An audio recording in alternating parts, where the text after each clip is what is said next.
હવે સૌથી મોટી દરેક સમાજની એક સમસ્યા એ છે કે આપણે દીકરીઓને કેળવી દીધું કે બેટા આમ બોલાય, આમ ચલાય, આમ પહેરાય, આમ ઓઢાય.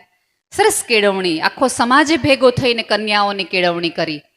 પણ આપણે બધા કુમારોની કેળવણી ભૂલી ગયા. અહીંયા બેઠેલી દરેક સ્ત્રીએ હવે થોડા પોતાના દીકરાઓને પણ કેળવવાની જરૂર છે કે બેટા આવતા દિવસોમાં ભણેલ ગણેલ છોકરી તારે ત્યાં આવશે. એ કદાચ બધું સહન નહીં કરે, એ બધું કદાચ નહીં સાંભળે. પોતાની ડિગ્રી લઈને આવી છે તો ક્યારેક પોતાની ઓળખનો પણ વિચાર કરશે.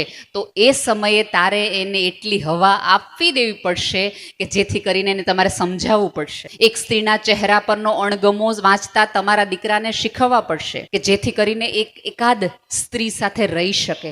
કારણ કે આવતા દિવસોમાં તો જે ધારા વેળવાની છે 50-50% કામની હોવાની છે. 50% કામની જગ્યાએ સ્ત્રી હશે, 50% કામની જગ્યાએ પુરુષ હશે.